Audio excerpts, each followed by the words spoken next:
Bienvenidos a un nuevo episodio de Voces que Inspiran, un podcast de la Fundación Rafael del Pino, ideado para que quienes fueron becarios de excelencia de esta casa y hoy destacan en distintos ámbitos de la sociedad civil compartan su historia.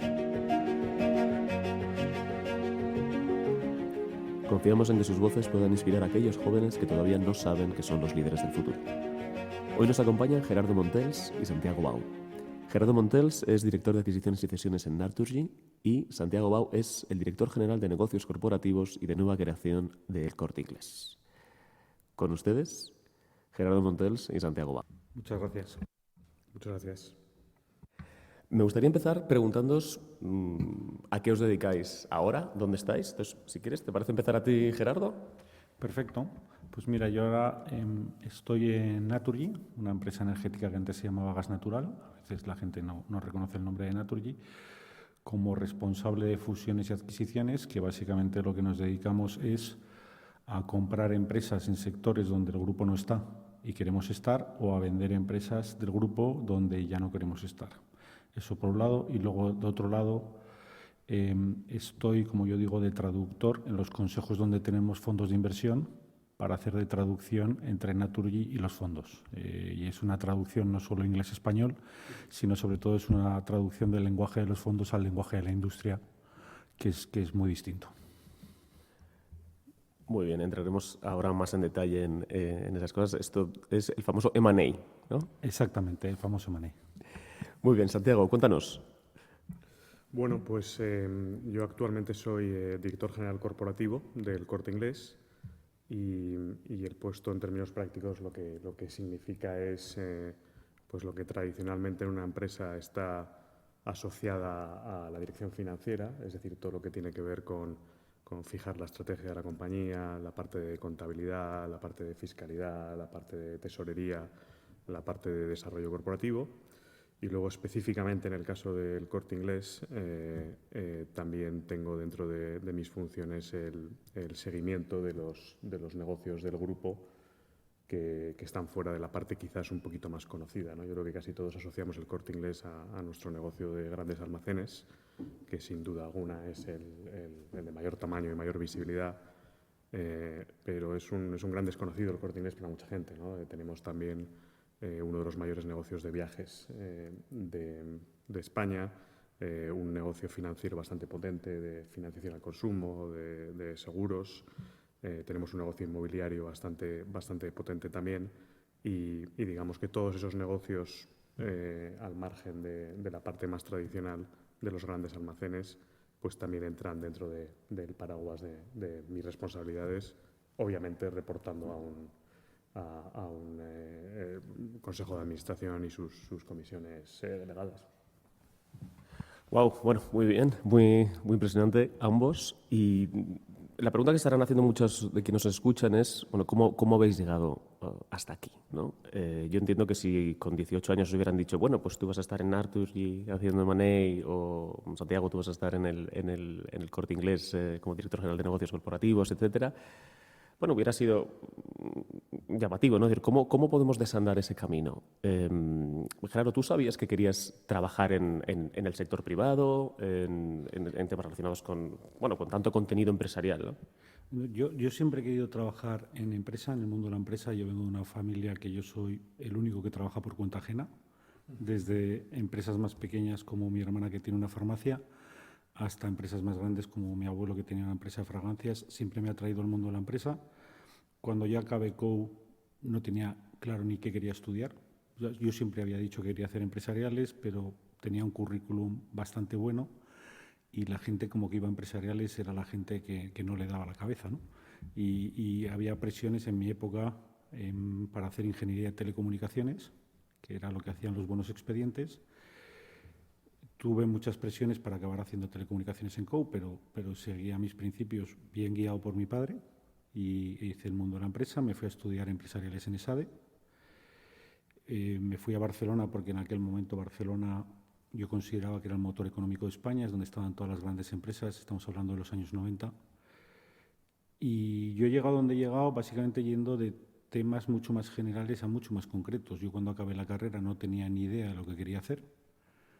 Y aparecieron unos señores que se llamaban Boston Consulting Group, Dijeron, si tú te vienes a trabajar con nosotros, vas a trabajar en muchas funciones, en muchos sectores, y me pareció un sitio bueno para empezar, y a partir de ahí, pues poco a poco me fui enfocando en lo que quería ir haciendo. Pero si con 18 años me dicen que estoy donde estoy, ahora mismo no me creo ni la ciudad donde vivo, ni lo que hago, ni el sector donde estoy. O sea que lo primero que yo querría infundir a la gente, si está pensando con 18 años qué quiere hacer, es un sentimiento de tranquilidad, ¿no? De ir poco a poco y de ir abriendo camino. Santiago, cuéntanos, ¿tú tenías claro que también que querías trabajar en el mundo de la empresa cuando estabas en bachillerato, COU? Yo creo que sí. Evidentemente no, que estaría trabajando en el Corte Inglés y, oye, pues luego la vida vas tocando un poco de oído, ¿no? Y es casi un poco arrogante el pensar que hace 20 años tenías claro lo que ibas a ser y querer, ¿no? Pero en mi caso concreto, la verdad es que más por una cuestión de ausencias de vocaciones concretas, pues elegí un poco este camino, pero con cierto conocimiento de hacia dónde me podía llevar. Esto, digo lo de la falta de vocación porque mi padre es médico, ¿no? Y entonces reconozco lo que es una vocación y lo reconozco en amigos, compañeros y entorno, ¿no? En arquitectos, en médicos, en gente que es que desde pequeño sabe ya lo que quiere ser, ¿no? Yo quizás no tenía tan claro lo que quería ser, pero sí que tenía claro lo que no quería ser, ¿no? Y a partir de ahí, pues hay muchos elementos que juegan, ¿no? Hay factores de suerte, honestamente, hay factores de gente que te ayuda en el camino, hay factores de trabajo personal, son muchas consideraciones, ¿no? Pero te diría que más o menos sí tenía una intuición de hacia dónde quería dirigir mi carrera profesional. Es muy interesante porque en los relatos de ambos está la idea de uno puede terminar gustándole mucho lo que hace y siendo muy feliz con una carrera profesional sin necesariamente sentir que ha tenido esa vocación desde niño de yo quiero ser médico, quiero ser actor o quiero ser arquitecto, ¿no? Como decías. ¿Diríais que ese es un mensaje importante, el decir, no pienses que estás desubicado por el hecho de no tener una vocación clarísima, ¿no? Haz tu camino y vas a acabar siendo bueno y disfrutando también y sintiéndote realizado con lo que... Es decir, la vocación no es el único camino a la realización. Yo estoy totalmente de acuerdo con ese mensaje. Hay gente, como dice Santi, que tiene verdadera vocación. Por ejemplo, un símil con su padre es mi hermana que tiene farmacia o mi madre que tiene farmacia. Tengo compañeros de colegio, hay uno de ellos que se llama Carlos, que es ingeniero aeronáutico, que siempre ha tenido vocación de hacer aviones y lleva 20 años haciendo una ala de los Boeing en Getafe. Y es la persona que más apasionadamente habla sobre las alas de aviones que he visto en mi vida. Pero lo normal yo diría que es la gente que tenemos una intuición de por dónde queremos ir, pero que luego el camino se hace andando. El camino se hace andando, la vida te abre oportunidades, lo importante es ser feliz con lo que haces y si eres feliz con lo que haces, tu entorno va a ser feliz e ir aprendiendo poco a poco y ir redirigiéndote. Si al final no eres feliz con lo que haces, siempre hay opciones de acabar redirigiéndote. Hay la opción de hacer un máster, hay fundaciones como la Fundación Rafael del Pino que te ayuda a hacer ese máster, pero yo creo que es ir haciendo el camino poco a poco e ir aprendiendo. Pues muy de acuerdo, Gerardo. Yo creo que hay distintos tipos de vocaciones, ¿no? Creo que hay gente que nace con una vocación clara de qué quiere ser, pero creo que hay otros tipos de vocaciones que están más relacionados con cómo quiero ser. Y ahí yo creo que es un poco lo que está diciendo Gerardo también. No creo que sea imprescindible para una persona de 17 años, de 18 años, tener meridianamente claro qué quiere ser, a qué se quiere dedicar profesionalmente, pero en cambio sí que creo que es importante el desarrollar una vocación y una disciplina de cómo abordar aquello que estás haciendo, ¿no? Es decir, valores de disciplina, de exigencia, de compromiso con la excelencia, de honestidad, y todo eso en el contexto, como dice Gerardo, de una aproximación un poco más completa a tu vida, ¿no? en la que el aspecto profesional es incuestionablemente muy importante, pero que tiene que guardar coherencia con todo lo demás, ¿no? Entonces, yo y Gerardo creo, por lo que dice también, tengo la sensación, no le conozco mucho, ¿no? pero pero que es de esas personas que a lo mejor no sabía exactamente qué es lo que iba a acabar haciendo, pero que ya desde muy, muy joven tenía una intuición de cómo quería hacer aquello que acabara haciendo. Desde este punto de vista, ¿qué importancia, lo ha mencionado Gerardo muy brevemente, le dais a la formación de posgrado? Es decir, uno cuando tiene 17, 18 años está decidiendo qué carrera quiere estudiar, y más en estos casos en los que no dice yo no voy a ser violinista, ni algo así muy, muy claro, piensa que está tomando casi una decisión a vida o muerte, ¿no? Tiene un poco que ver con el sistema universitario español también, ¿no? Que es muy enfocado a una cosa, a diferencia de los sistemas anglosajones donde uno tiene su major, su minor, y luego puede cambiar de aires. Pero una vez terminada la carrera, incluso una vez iniciada la carrera profesional, hay también puntos de inflexión, ¿no? Que en este caso muchas veces da la formación de posgrado, que bueno, a todos los que estamos aquí nos lo ha facilitado la Fundación Rafael del Pino. Y quería preguntaros, ¿por qué os decidís a hacer un posgrado en el momento en el que lo decidís?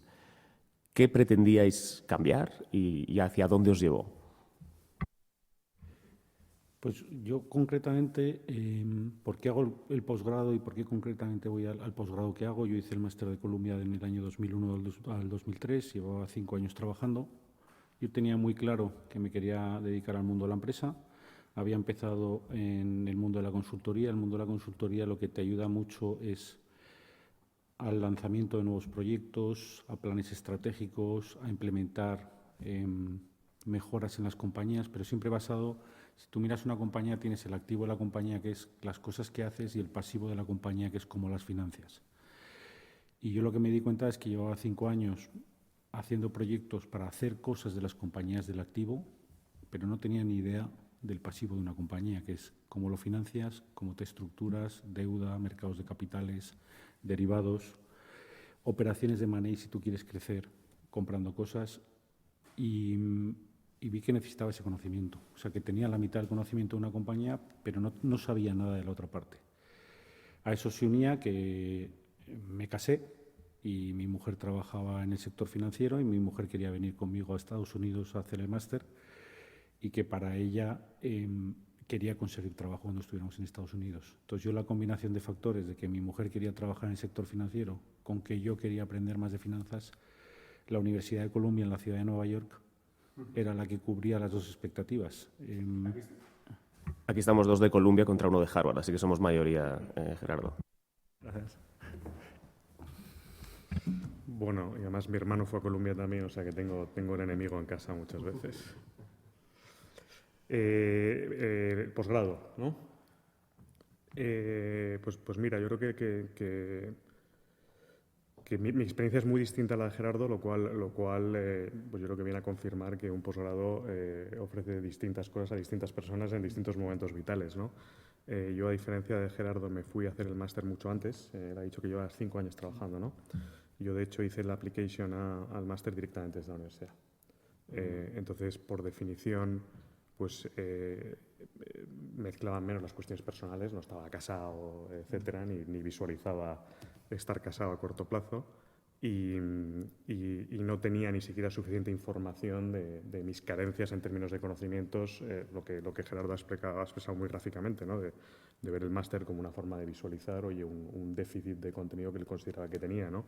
Yo tenía muchos más déficits de contenido de los que Gerardo tenía en ese momento, pero no era consciente de ellos. Entonces, mi decisión del máster tenía más que ver con un planteamiento más global, ¿no? De decir, oye, pues en coherencia con lo que he dicho antes, ¿no? Es decir, no sé exactamente qué es lo que quiero ser cuando sea mayor, pero tengo claro que para aquello que acabe siendo, pues el irme 2 años a estudiar a la Universidad de Harvard, si tengo la oportunidad de hacerlo, y complementar una formación hasta entonces muy centrada en mi país, en España, donde, de hecho, al igual que tú estudiaste 3, ¿verdad?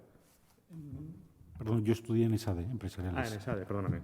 Bueno, yo estudié 3, que es Derecho y Empresariales en ICADE, y bueno, estudié Ciencias Políticas y Sociología también, pero era una formación muy, muy local, si quieres, ¿no? Hasta el punto de que, bueno, pues el propio derecho, ¿no? Sin perjuicio de que estudias Derecho Comunitario y Derecho Internacional, pues es fundamental estudiar el ordenamiento jurídico español, ¿no? Y rodeado fundamentalmente de españoles, que son, pues, muy parecidos a lo que soy yo, ¿no? Y entonces pensaba que irme de casa, yo estudié la universidad viviendo en casa de mis padres también, porque vivíamos en Madrid. Entonces pensaba que desde una perspectiva más global de vivencias, pues era algo perfectamente coherente para lo que vendría después, ¿no? Y ha sido siempre una aproximación que he tenido a muchas de las cosas, y es que siempre he pensado más en términos de capacidades que de contenidos, ¿no? Siempre me ha interesado más, sobre todo en esa fase inicial en la que no tienes claro qué es lo que vas a ser y no tienes una vocación clara. Creo que es más importante trabajar capacidades que luego son exportables a distintas materias y profesiones, que trabajar contenidos específicos cuando no tienes claro qué es lo que vas a ser, ¿no? Es un dato importante, ¿no? Es decir, en esas etapas iniciales, dominar los skills, ¿no? Distintos skills, más que a veces uno se vuelve demasiado específico y quizá se está haciendo cada vez más específica también las formaciones. ¿Qué os hubiera gustado saber a vosotros bueno, pues entre los 18 y los 22 años o 23 años que se termina la carrera? ¿Qué os hubiera gustado que os dijera en un podcast como este? Bueno, en este caso hubiera sido... no estaba tan desarrollado el sector del podcast, pero ¿qué os hubiera gustado escuchar por parte de personas que compartían esa trayectoria inicial y que echan la vista atrás y dicen, mira, muchacho, Gerardo, Santiago, esto? Yo, por un lado, tuve la suerte y tuve la desgracia de que mis padres, ninguno de los dos se dedica a este mundo. Mi madre era farmacéutica, mi padre tenía una pequeña empresa en Zaragoza. Yo lo comparo ahora mismo con mi hijo mayor, que mi hijo mayor hace 3, mi mujer hace 3. O sea, como decías tú antes, Santi, yo no lo he hecho, pero todos en casa lo han hecho. Si tú querías un contenido de, por ejemplo, yo me quiero dedicar al private equity, ¿cómo puedo hacer para llegar al private equity? Yo creo que mi hijo tiene la suerte de que mi mujer y yo, al estar cerca de este mundo, le podemos guiar más en cuanto a contenido. Yo creo que lo que sí que escuché muchas veces por parte de mi padre, y gracias a eso acabé haciendo la carrera que acabé, pero muchas veces no valoras la palabra de tu padre, es el tema de tienes que ser feliz. Tienes que ser feliz, tienes que estar contento con lo que haces y, como dice Santiago, no importa lo que haces, sino importa cómo lo haces. Y al final, si tú haces las cosas bien, haces las cosas con valores, haces las cosas con principios, con honestidad, con filosofía del trabajo, el camino puede llegar. Yo tengo amigos de mis hijos que estaban hiper preocupados porque hacían. Una amiga de mi hijo, él está en tercero de 3, empezó de 3 con él en primero. Al acabar primero se fue a hacer ingeniería biomédica a la Carlos III y ahora es feliz haciendo ingeniería biomédica. Y ha perdido un año de su vida, según él, y yo le digo que ha ganado 60. Porque a veces con 18 años te preocupas de ¿y qué van a pensar las empresas o qué van a pensar mi familia si pierdo un año de mi vida? Y yo en este caso yo le digo, lo que está pensando todo el mundo es que has ganado toda una vida y te ha costado un año, que al final un año de tu vida no es nada si te ayuda a enfocarte en lo que de verdad quieres hacer de mayor. Y para mí ese sería el mayor mensaje a la gente con 18 años y sobre todo ahora que es dificilísimo elegir carrera, porque en mi época yo me río, pero había 5, estaba empresariales, derecho, industriales y poco más. Ahora tienes 40 carreras con 100 triples grados, no sabes qué hacer. Es tener flexibilidad y seguir vuestro camino poco a poco. Seguir vuestro camino poco a poco y si te equivocas no pasa nada porque hay mucho tiempo para reaccionar. Pues sí, totalmente de acuerdo, ¿no? Y luego, al margen de eso, que es lo importante, yo el consejo que me habría dado a mí mismo con 18 años es, lo triste del asunto es que es el mismo que me dieron y no hice caso y es el mismo que yo doy y por definición los chavales que nos están escuchando no me van a hacer caso.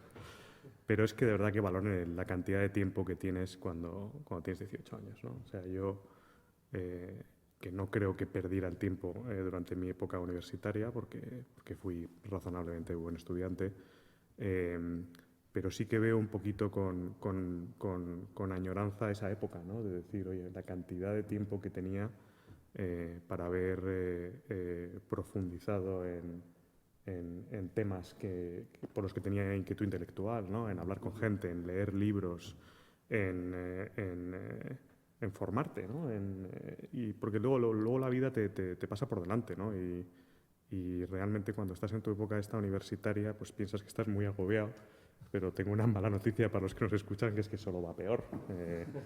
Porque luego empiezas a trabajar y es más intenso, y luego pues tienes familia y es maravilloso, pero es intenso también. Y a mí me habría gustado el ser más consciente con 18 años del enorme privilegio que es pues estar en la situación que yo tenía, ¿no? Donde vivía en casa con mis padres, tenía todo hecho y tenía realmente todo el tiempo libre del mundo para profundizar en estos temas, ¿no? Y bueno, pues ese sería un poquito la recomendación, que aprovechen el tiempo. Yo, si me permites, un dato un poquito adicional, escuchar mucho, escuchar todo lo que te viene de fuera, no ir con ideas preconcebidas. Muchas veces piensas que hay cosas que están bien y hay cosas que están mal. Yo creo que eso en cuanto a los valores es indudable. Hay valores que están bien y hay valores que están mal, pero el resto, la gente hace distintas cosas porque tiene distintas intenciones. Y a veces venimos con ideas preconcebidas que te impiden escuchar a los demás. Y escuchando a los demás y aprendiendo a los demás, puedes llegar a ser mucho mejor persona, más completa y saber hacia dónde quieres ir. Esto es muy interesante lo que estás diciendo y de una importante hondura, ¿no? Decía un escritor, ¿no? Que youth is wasted on the young, ¿no? La juventud se malgasta en los jóvenes. Pero bueno, parte de la juventud tiene que ser eso, ¿no? También, ¿no? El no ser consciente de lo que tienes. Estáis ambos desde distintos ángulos, ¿no? Pero relatando una trayectoria muy plácida en el sentido de una historia de aprendizaje, ¿no? Una historia de aprendizaje que os lleva a estar donde estáis, donde se cometen errores, hay también aciertos, donde concurren pues el trabajo duro, la disciplina, y, bueno, pues evidentemente con ciertas habilidades de juventud.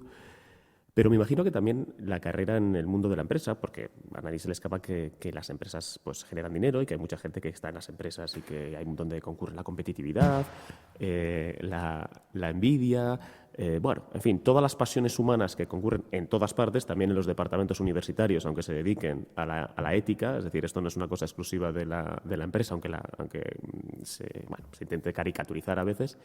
Pero imagino que hay obstáculos también, ¿no? Más o menos previsibles. Y quería preguntaros, por eso, ¿cuáles son los obstáculos, ya sea humanos o materiales o estructurales, que os habéis encontrado y sobre los que os gustaría llamar la atención? Es decir, aparte de ahora hablaremos de esas cosas más gratificantes, pero también, ¿qué les podemos decir a los jóvenes que nos escuchan sobre, os podéis encontrar estos obstáculos? No pasa nada o esta es la manera de abordarlos.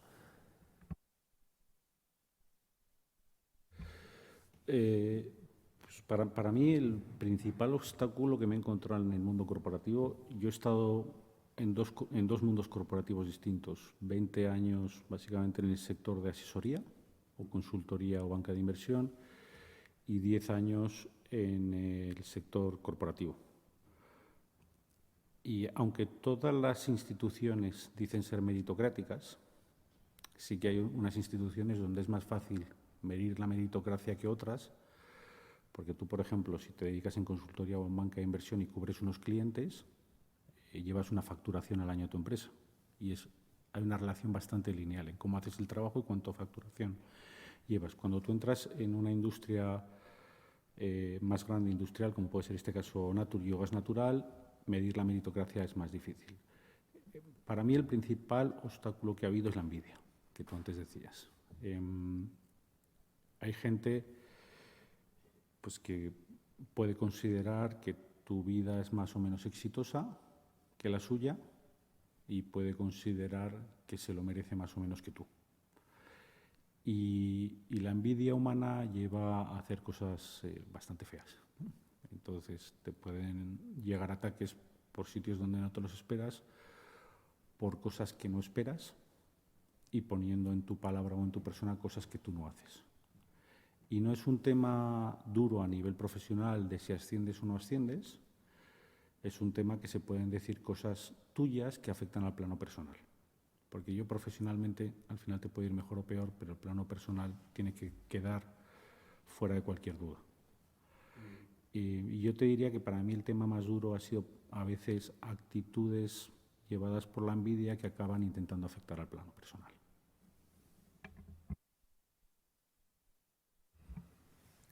Sí, o sea, yo creo que para mí, yo lo que noté cuando empecé a trabajar es que en cierto sentido pierdes un poco de control del entorno en el que operas, ¿no? O sea, tú cuando estás en el colegio, estás en la universidad, evidentemente no eliges a los compañeros de clase, pero eliges a tus amigos, ¿no? Y un compañero de clase pues es una persona que está ahí sentada, pero tampoco tienes necesariamente que interactuar mucho con él, ¿no? A lo mejor pues tienes un trabajo en equipo que hacer, pero poco más, ¿no? Pero cuando entras en un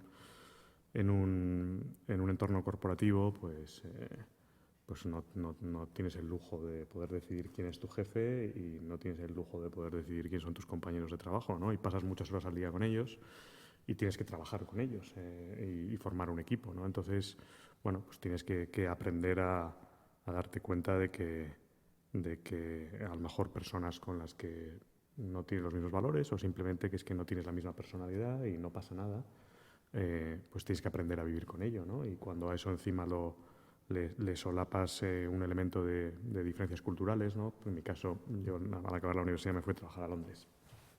Y trabajando en Londres, pues pasé a trabajar no solo en inglés, que no era mi idioma materno, sino más complicado que el idioma es el aspecto cultural, ¿no? En un entorno en el que trabajo rodeado de personas que ni vienen del mismo sitio, ni piensan como yo, ni comparten los mismos códigos sociales y culturales, comen distinto, hablan distinto, se visten distinto, y entonces tienes que tener ese elemento de flexibilidad, ¿no? Y luego flexibilidad creo que es importante, y luego la otra cuestión es resiliencia, ¿no? Que para mí es el otro gran skill que hay que desarrollar, ¿no? Esto es exigente, el mundo corporativo, te rinden cuentas, vivimos la economía de mercado es como es, las compañías tienen que sacar adelante sus números, las personas tienen que sacar adelante sus números, y es hacerse mayor, ¿no? Y eso pues exige un elemento de resiliencia personal, ¿no? De estar dispuesto a seguir trabajando todos los días, aunque muchas veces no estás de acuerdo con la aproximación, intentar construir, intentar hacer equipo y intentar trabajar en crear eso, visiones conjuntas, ¿no? O sea que eso es para mí el gran cambio. Me parece muy interesante que ambos os habéis fijado mucho en el aspecto de la interacción personal, ¿no? de lo importante que es, bueno, pues saber manejar situaciones y a las personas, y a lo mejor, en cierto modo, entender sus razones, ¿no? Conectando un poco también con lo que decía antes Gerardo, ¿no? Más allá bueno, pues de esas habilidades personales y sociales que uno tiene que tener para poder sentirse a gusto en un entorno corporativo, y más si es un entorno plural como el que describía Santiago, dentro de las propias corporaciones que además los dos estáis en este momento en corporaciones grandes, ¿cuáles diríais que son las ventajas frente a los inconvenientes de estar en una corporación grande frente a lo que veis de lugares pequeños, ¿no? Pues yo tengo alumnos de máster, yo les doy una clase de humanidades, pero siempre veo una división entre quienes quieren trabajar en una pequeña startup, sea suya o sea de alguien, o quienes quieren trabajar, que cada vez son menos, por cierto, en una gran compañía, ¿no? Y desde el punto de vista tanto de la mecánica de la propia empresa como de la vida diaria con los compañeros, ¿no? Quería preguntaros qué diferencias veis desde vuestra experiencia y desde vuestra perspectiva. Yo diría que en una gran corporación hay una primera gran diferencia, que son los medios. Entonces, yo os puedo dar un ejemplo muy concreto que yo viví. Yo vengo a Aragón, es tierra de empresarios, yo estudié en ESADE, que es Universidad de Empresarios. Cuando vivimos, por ejemplo, la crisis del COVID, que ojalá no la volvamos a repetir porque es la mayor crisis monetaria que espero que vean nuestros ojos, yo me comparaba con mis compañeros de colegio y con mis compañeros de universidad Y nosotros en Naturgy, y yo solo decía a mi equipo, éramos tremendamente, digamos, privilegiados en que la crisis no nos afectó económicamente. O sea, te afectó a nivel personal, el negocio perdió algo de dinero, pero tú seguías teniendo unos medios que los pequeños empresarios no tenían. O sea, el pequeño empresario tuvo que cerrar la tienda. Igual Santiago nos dirá cosas distintas, porque claro, en el Corte Inglés tú cierras las tiendas y es distintos. Pero yo creo que a favor hay un tema que es tienes más medios que en la empresa pequeña, y en contra tienes un tema, y es que tienes menos iniciativa y tienes menos emprendimiento. Y la gran empresa ahora está intentando, con los medios de gran empresa, tener la iniciativa y el emprendimiento que tiene la pequeña empresa. Entonces, pues, por ejemplo, nosotros tenemos 3 directores generales de negocio y hace 2 años se fichó a 2 directores generales, al de renovables y a comercialización, que son 2 señores que han montado su empresa y la han vendido. Porque lo que estábamos detectando es que estábamos perdiendo muchísimas oportunidades de negocio porque la gente se había dormido. No tenía y se contrató a estas 2 personas que vinieron y tenían muchísima iniciativa. A cambio, el tema de la burocracia de la gran empresa lo veían como muy perjudicial, pero tenían mucha más iniciativa y emprendimiento, y han conseguido que esas 2 divisiones despierten. Y, por ejemplo, en comercialización hemos pasado de perder 300.000 clientes al año a ganar 500.000. Es una grandísima diferencia. Y en renovables hemos pasado de tener una posición en el mercado absolutamente secundaria a intentar pasar, ahora estamos entre el segundo y el primer escalón. Entonces, para mí, punto positivo de la gran empresa serían los medios, punto negativo de la gran empresa es la pérdida de emprendimiento y de iniciativa por parte de los empleados. Pues es que habría dicho lo mismo, no creo que lo hubiera dicho mejor. Entonces, por ser pragmáticos, ¿no? Es exactamente ese para mí el debate, ¿no? O sea, yo creo que, pero de nuevo pensando en la gente que está intentando enfocar su carrera, yo creo que en esto, como en todo, lo importante es ser coherente con uno mismo, ¿no? Creo que es exactamente en los términos en los que lo ha descrito Gerardo, ¿no? Para mí, una gran empresa, por lo general, hay un tema de medios, absolutamente, pero es un tema también de valores, ¿no? De decir, las grandes empresas, como tienen un legado histórico, tienen una tradición de décadas, son estructuras bien engrasadas, en lo que prima es la gestión de riesgos, el orden, los procesos, la formalidad, el rigor. Y eso a veces desde el mundo de la pequeña empresa se interpreta en clave de rigidez o falta de elasticidad o falta de flexibilidad, pero el tiempo te enseña que el orden, el método, el proceso, el control de riesgos es un valor en sí mismos, ¿no?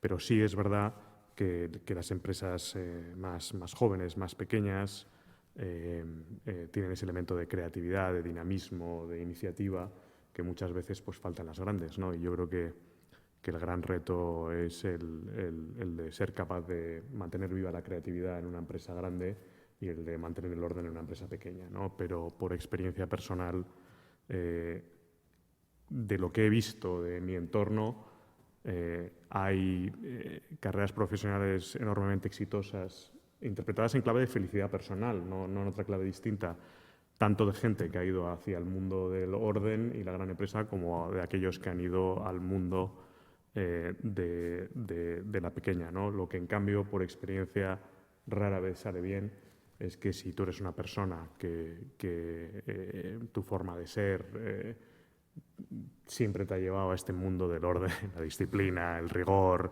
la seriedad, pues lo normal es que un sitio más descontrolado te acabe causando frustración personal, y por el contrario, si eres una persona viva, creativa, pero no necesariamente muy ordenada, pues meterte en una gran corporate lo que va a hacer es frustrarte, ¿no? O sea, que yo creo que lo importante es conocerse bien a uno mismo y actuar en consecuencia.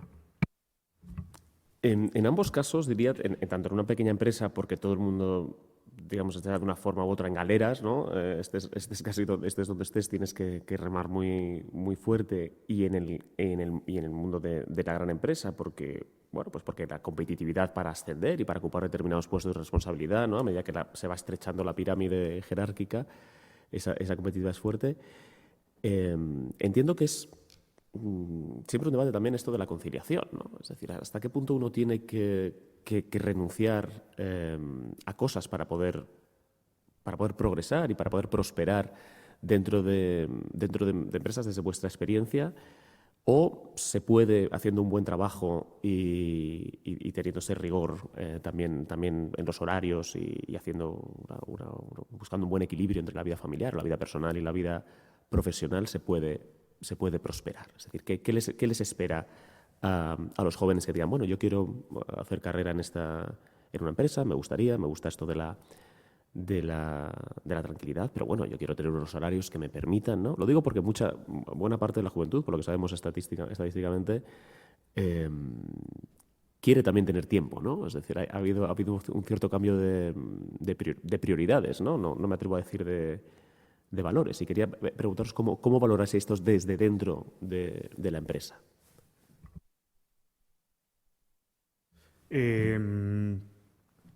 Pues no es sencillo. No es sencillo, pero yo creo que ni en la gran empresa, ni en la pequeña, ni en ningún lado, ¿no? Es decir, como autónomo taxista, que no es ni gran empresa ni pequeña empresa, pues tienes que levantarte el día 1 de cada mes y decir, si quiero ganar este dinero, tengo que hacer este número de horas sentado en el coche. O sea, que es que no creo que sea un tema solo de la empresa, ¿no? Yo ahí lo que creo es que cada uno tiene que poner sus límites en lo que él persiga, ¿no? Y lo que creo es que no hay una opción buena o mala. De nuevo, lo que hay que ser es coherente con lo que uno quiere y lo que uno le hace feliz en la vida, ¿no? Yo he puesto mis límites en determinadas cosas. No es un ejemplo para nadie más que para mí, pero bueno, pues para mí, por ejemplo, un límite importante era vivir en España. Y entonces, pues mi carrera profesional la he enfocado hacia vivir en España. Y eso ha supuesto pues, que por el camino he tenido que renunciar a oportunidades profesionales, pues que a lo mejor habrían supuesto más dinero, pero en fin, no lo vivo sin ningún tipo de duda ni lamento, ¿no? Ni arrepentimiento, porque esto es lo que yo quiero hacer, ¿no? Quiero estar en Madrid, quiero estar cerca de mi familia. Quiero que mis hijos crezcan aquí y que luego ellos elijan dónde quieren vivir. Y luego hasta ahí he sido capaz de defenderlo y a partir de ahí ha sido un desastre porque la realidad es que, bueno, pues trabajo mucho más de lo que me gustaría, ¿no? Pero ahí, pues, de nuevo, tiene que haber un ejercicio de coherencia en la aproximación global que tienes a tu vida, ¿no? Yo tengo niños pequeños y bueno, pues mi mujer, que con enorme generosidad decidió seguir trabajando, pero dar un pequeño paso atrás en su carrera profesional, pues es la que suple mis ausencias en casa. Si es que eso se puede suplir, porque no se puede suplir, pero por lo menos las mitiga, ¿no? Y entonces, bueno, pues hoy hemos tomado esa decisión familiar de decir los dos trabajamos, pero por lo menos durante unos años pues yo tengo el enorme privilegio de poderme dedicar a lo que estoy haciendo con honestidad, porque la posición también exige ese nivel de dedicación y si no pudiera dedicarlo, pues lo honesto sería ir a las personas que me han contratado a decirle yo no puedo hacer esto en este momento, ¿no? Entonces, bueno, pues lo puedo hacer con cierto coste personal, pero un coste personal que en gran medida mi mujer mitiga, ¿no? Y por lo tanto, pues son las condiciones que tengo en casa las que me permiten desarrollarme de esta forma a nivel profesional. Y yo creo que eso es un poco la forma en la que hay que verlo todo. Sí, yo por mi parte, como dice Santi, para mí lo más importante es, uno, la coherencia de qué quieres conseguir, qué estás dispuesto a dar. Y cuando tú tomas una decisión, asumir sus costes y sus beneficios. Lo que no puedes es tomar una decisión y luego no asumir los costes de la decisión. Para mí es un tema muy importante. El segundo, esto relativo en esta vida.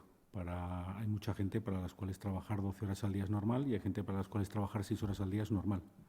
Y depende también de lo que tú has visto en tu casa, tu forma de actuar. Pues yo estoy seguro que, siendo el padre de Santi médico como es, él lo que ha vivido en casa es que a su padre le llamaban un sábado o un domingo un paciente y el padre se iba a la consulta a atender al paciente, porque era un tema vocacional.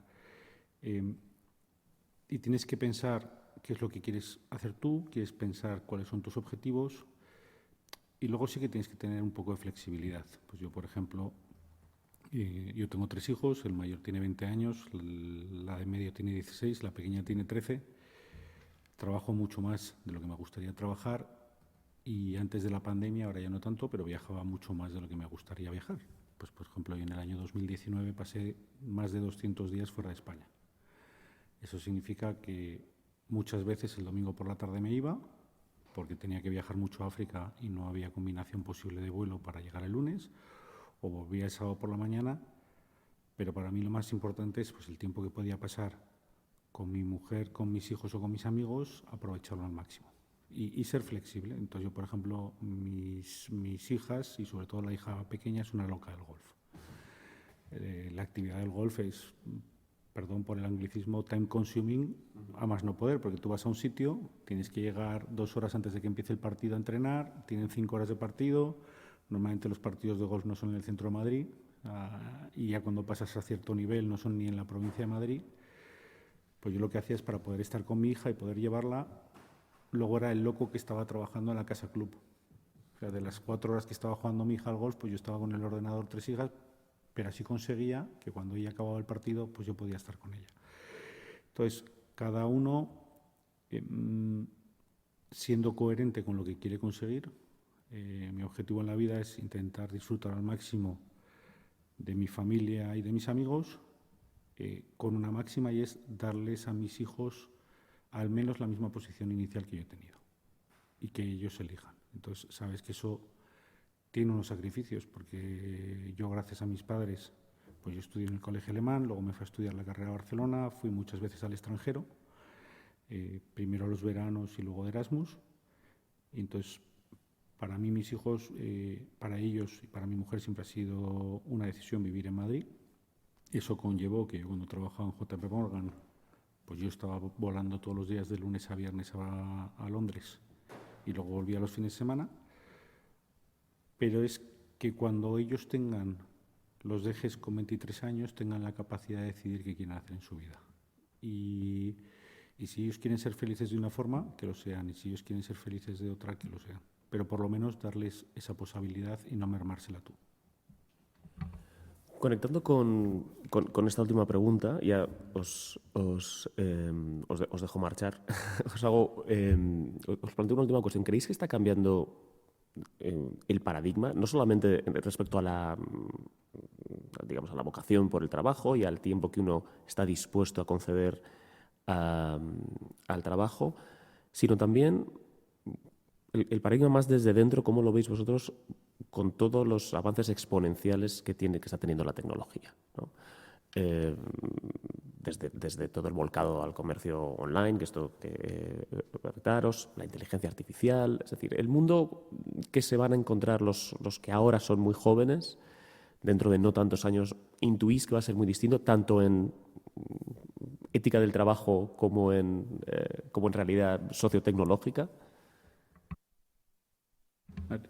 Obviamente el mundo está cambiando, pero yo creo que cada generación tenemos ahí nuestros cambios y nuestros miedos y nuestras ilusiones, si lo puedes utilizar.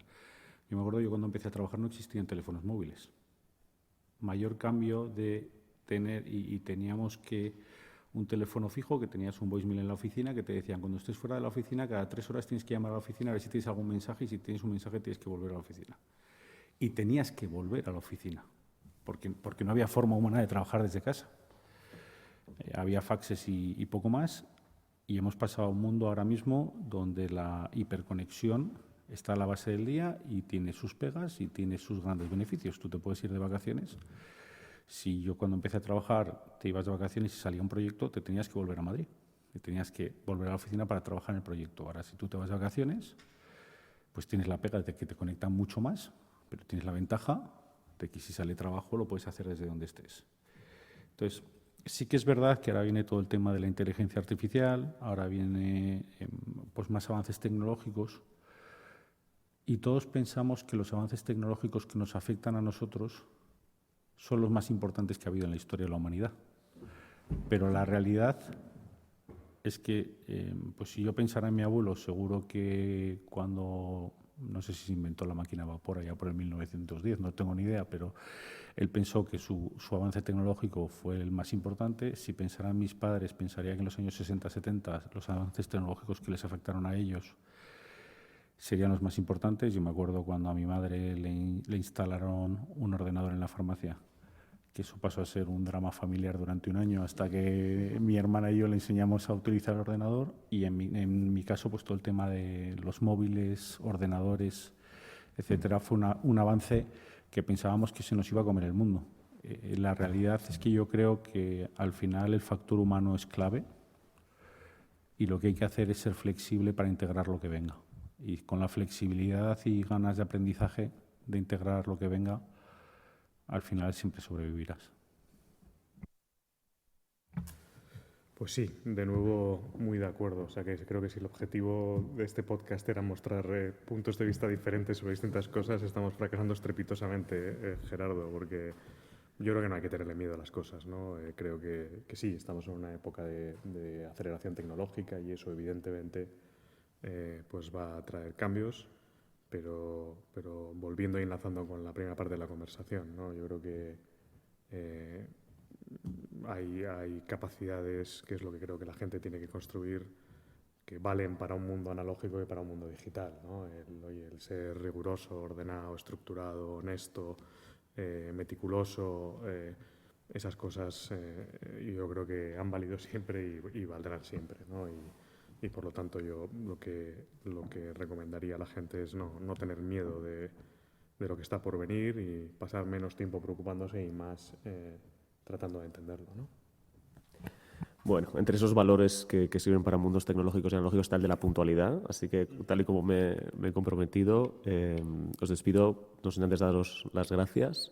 Gerardo Montells, Santiago Bau, muchísimas gracias por compartir con la Fundación y con todos los oyentes de este Voces que Inspiran vuestra experiencia, vuestra trayectoria y todos estos insights que sin duda serán de gran utilidad y de gran inspiración para todos los oyentes. Un millón de gracias.